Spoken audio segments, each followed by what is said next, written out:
During a difficult hearing, a little girl on the stand signals her dogs for help. The white boxer reacts immediately. The judge asks the child if she wants a short break, but the girl and the dog make for an amazing team. The whole courtroom holds its breath as she speaks. The courtroom was spacious and noisy, and little Hana was nervous. Her parents were right behind her, and she tried to breathe slowly. She was still unsure of the reason why she had been summoned, as her father had told her a few days earlier. She only knew that it had all started 2 weeks ago, the day she had found herself face to face with a stranger who had invited her to jump in his black van. He had puppies on board, he told her. As much as the prospect of petting puppies made her stomach flutter, Hana knew she couldn't accept the stranger's offer. Her parents had told her time after time, never follow someone you don't know. When the man had tried to grab her anyway, a passerby had stepped in, screaming so loudly that the stranger had locked the door of his van and sped away. Later that day, her parents had explained to her what CCTV cameras were and how they had been crucial in helping the police find the stranger in the van. Apparently, she wasn't the first child he had invited on board, but she was one of the few who had escaped his clutches unharmed. And now, people wanted her to recount their meeting in court, where a man holding a gavel would decide how many years the stranger would spend in prison. Now, in the solemn courtroom, Hana stood before the judge, her small frame barely visible above the witness box. The atmosphere was tense, charged with the anticipation of her testimony. As she walked into the witness stand, the eyes of the courtroom fixated on her, some curious, some stern, none quite like the kind eyes she was used to. Lost in a sea of adult faces, little Hana couldn't shake off the overwhelming feeling of being out of place, a mere child caught in the complexities of the grown-up world. To be honest, she didn't even understand why a man with puppies in his van had to go to prison. The reality of the courtroom was far more confusing than she had imagined. She was just a little girl, unprepared for the scrutiny of the legal arena, where every word carried significant weight. The clash between her innocence and the harsh reality of the situation in the courtroom was intense. Despite feeling uneasy, she found the strength to recount the man's actions and words. Her mom and dad had told her that the stranger was mean, and she believed them. They were grown-ups, and they knew better, even as she herself didn't understand what the fuss was about. To be honest, the adults crying at the back of the room were more than a little disturbing. A man her parents had called her lawyer had told her to focus on the judge and ignore everyone else as she spoke. But halfway through her story, she caught sight of a familiar figure that shattered all her confidence. In the midst of the courtroom proceedings, Hana's anxiety had clouded her awareness, making her oblivious to the fact that the man who had tried to grab her was present. Now, as she stood in the witness stand, her eyes scanned the room, and a sudden realization struck her like a bolt of lightning. There, standing opposite her, was the very person who had offered to show her his puppies. The weight of the moment bore down on her small shoulders, and a surge of guilt gripped her heart. Did she really want to send this man to prison? Time seemed to slow as Hana's eyes locked onto the man. His presence was unsettling, to say the least. Her guilt transformed into a paralyzing force, freezing her in place. The courtroom, once a backdrop to her determination in her quest for justice, had now become an intimidating setting. The man's stare was cold and steady, making her feel even more anxious. It left her stuck in the middle of her own vulnerability, caught in a tense moment. But just when she was about to give up, wishing that by some magic she would just teleport back home to her cozy room, something unexpected happened. The silence was disrupted when the heavy courtroom doors creaked open. A collective gasp swept through the room, and all eyes turned towards the unexpected entrance. A hush fell over the courtroom as a majestic figure strolled in, capturing the attention of everyone present. The newcomer was no ordinary visitor. It was a dog, walking with purpose and determination. The courtroom, usually a space of order and regulation, now witnessed an unexpected interruption as the dog's entrance brought a momentary pause to the proceedings, creating a shift in the atmosphere. The judge, jurors, and spectators all redirected their focus towards this unanticipated guest. wondering what had prompted this unusual intrusion. The friendly canine went directly towards Hana. In the midst of the tension, the dog exuded an air of calm and reassurance. It was as if the universe had orchestrated this interruption to offer a respite to the overwhelmed little girl standing on the brink of surrender. The dog, a white boxer breed named Carl, stopped beside Hana. Its eyes met hers, and a silent understanding seemed to pass between them. Hana, initially frozen by fear, felt a surge of confidence as Carl nestled beside her. The dog's big stature and comforting presence created a shield, making her feel secure in the daunting environment of the courtroom. In that moment, as she tentatively stroked Carl's body, a bond formed between them, an unspoken pact that she was not alone in her fight for justice. The unexpected visitor in the courtroom was not just any dog. He was a therapy dog, trained to assist children in the juvenile courtroom. However, Carl had a condition that made him far more special than any average therapy dog. He was deaf. But this was not a limitation. He was a 5-year-old white boxer trained in American Sign Language, specifically for children like Hana, who found themselves testifying in difficult cases. Carl was part of the Companions for Courage campaign, a program that brought K9 circuit dogs into courtrooms to provide support for young witnesses. These dogs were unique, offering a sense of protection and comfort to children navigating the challenges of the legal system. As Hana found the courage to proceed with testifying, it became clear that Carl's uniqueness extended beyond his role as a therapy dog. His deafness, a crucial asset in his line of work, set him apart. Carl couldn't react to the noises in the courtroom, allowing him to maintain an unwavering focus on comforting and supporting her. His deafness was not a limitation, but rather a strength that allowed him to fulfill his role with exceptional sensitivity. Training Carl to become a therapy dog had been no small feat. Joanne Hart Rittenhouse, Carl's dedicated trainer, had previously helped 3 boxers transition into therapy dogs. But Carl presented a unique challenge. He was Joanne's first deaf trainee and required an entirely different approach to his training. Undeterred by the unconventional challenge, Joanne embraced the opportunity to train Carl in a way that would harness his unique qualities. She recognized that his inability to hear commands could be turned into an asset. Carl's training became a journey of creativity and adaptation, where Joanne's expertise as a dog trainer was put to the test. In the process of training Carl, Joanne devised a creative solution to bridge the communication gap caused by his deafness. Recognizing the need for a specialized approach, she decided to teach Carl American Sign Language. Through this visual language, Joanne could effectively convey commands to Carl, enabling him to understand and respond appropriately. The boxer had found his purpose in life, and Joanne couldn't be prouder of him, especially because his journey in life had started with a huge question mark pending over his little head. It had all begun with a call that Joanne Hart Rittenhouse received from a breeder a long time ago. The breeder, faced with a little deaf puppy only 3 weeks old, found themselves in a predicament, unsure of what to do with a deaf pup. They contemplated the drastic measure of putting Carl to sleep. However, a change of heart led them to remember Joanne, a compassionate dog lover who had previously rescued 3 boxer dogs.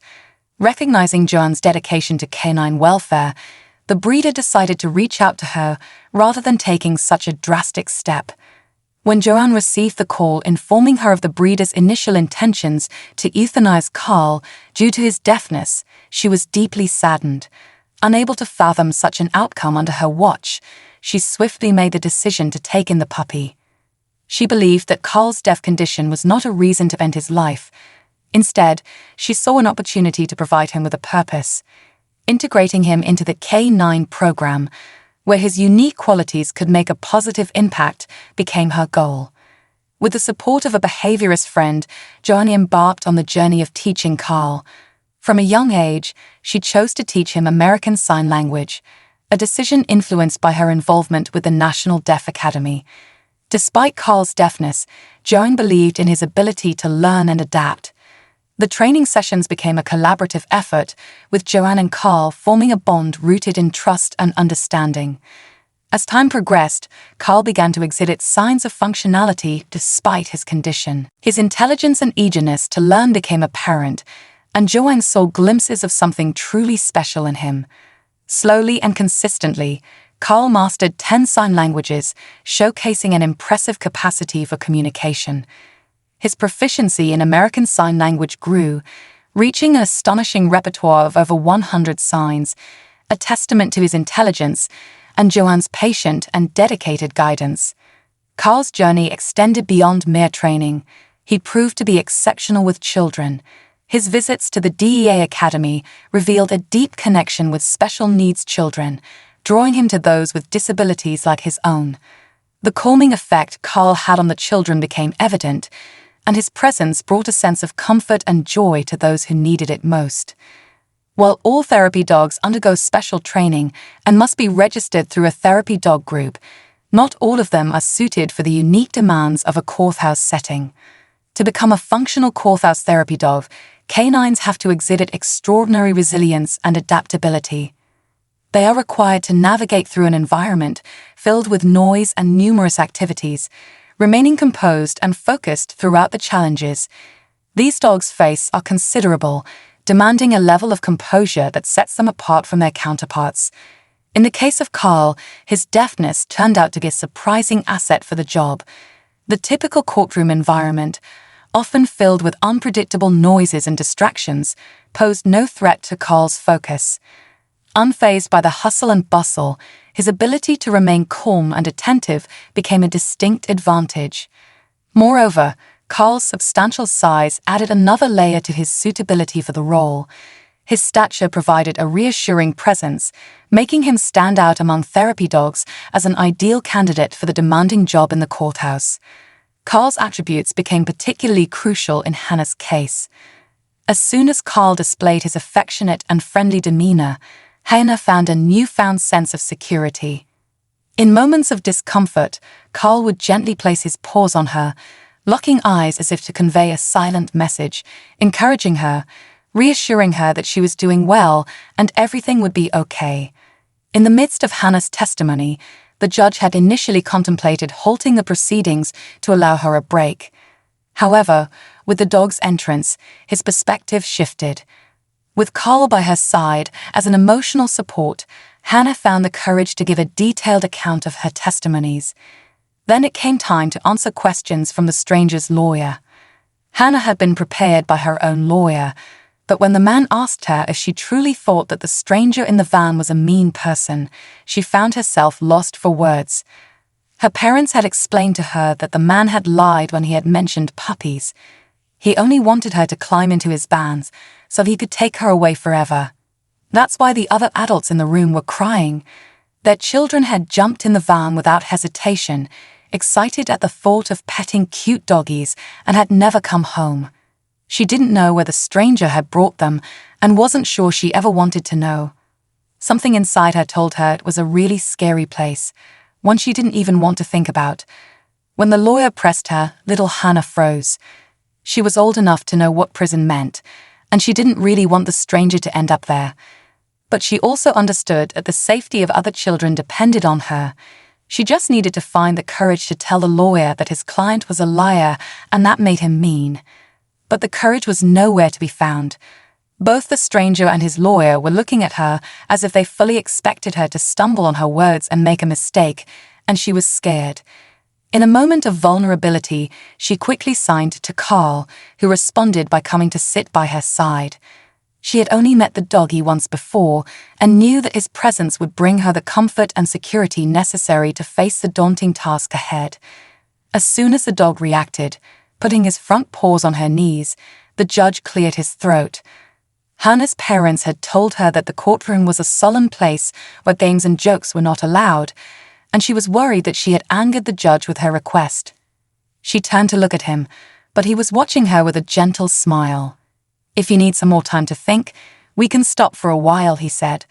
Around them, silence fell as everyone in the room waited for her to reply. Hana would have loved a break, but she also knew that if she stopped now, this ordeal would go on way longer than she could stomach. So she shook her head as she ran her fingers along Carl's fur, drawing strength from the connection. The young girl found the courage to speak her truth with Carl by her side. She testified with newfound strength, successfully navigating the entire trial without problems. Once filled with tension and uncertainty, the courtroom now witnessed a transformative moment. Hana's resilience, coupled with Carl's comforting presence, led to a breakthrough. The fight for justice reached its climax as the man who had wronged her was found guilty and charged according to the law. Hana's case was just one of the instances where Carl displayed his remarkable support, security, and companionship attributes in juvenile courts. Other children, much like Hana, believed they had a super-secret code with Carl. This special bond allowed them to call him to their side, providing a source of comfort and reassurance. Carl's presence saved the day on many occasions, making therapy dogs in courtrooms highly encouraged, especially for young victims who must testify. Everyone expected Carl to receive praise from his owner, but no one expected what happened immediately after the trial. The story of Carl, Hana, and his remarkable support for the young girl spread like wildfire online, reaching millions of people worldwide. The heartwarming tale resonated with people everywhere, and the spotlight on Carl brought newfound awareness to the K9 circuit program. The positive impact of therapy dogs like Carl in providing support and comfort to children during trials became a widely celebrated concept. After trials were concluded, Carl continued his invaluable role, offering ongoing support to the children who testified. Contrary to expectations, he didn't fade into the background once the courtroom proceedings were over. He remained a constant presence in the lives of these young individuals, extending his support beyond the courtroom into their everyday experiences. Unaware of the global recognition he garnered, Carl continued his journey through life, faithfully fulfilling his role as a therapy dog. His disability didn't hinder his ability to provide comfort and companionship. He approached each day with the same dedication, proving that even with limitations, one could still make a profound impact. As Carl and Hana's story continued to trend online, the spotlight not only remained on them, but extended to the entire team of therapy dogs, each with its unique qualities and contributions. The collective impact of these canines showcased the importance of therapy dogs in various settings, not just limited to courtrooms. Suddenly, thousands of people around the world started calling for therapy dogs in all fields, firmly believing in their usefulness. New training programs were implemented, and many more doggies in need of a purpose in life found themselves bringing solace to adults and children alike. As the programs flourished over the years, the number of therapy dogs increased, allowing them to reach and help more people than ever before. Carl, being one of the pioneers, paved the way for other programs across the nation to provide assistance to children who must testify. His impact echoed far beyond the confines of a single courtroom, becoming a beacon for other communities seeking to implement similar initiatives. In a profound sense, the triumph over injustice was made possible in no small part thanks to one deaf therapy dog named Carl. His presence alongside the collective efforts of the therapy dog program became a symbol of resilience, support, and justice for those who needed it the most. What a heartwarming story. Have you ever found solace and support in a pet animal? Share your experiences with us in the comments section below. Thank you for watching, and see you in the next video.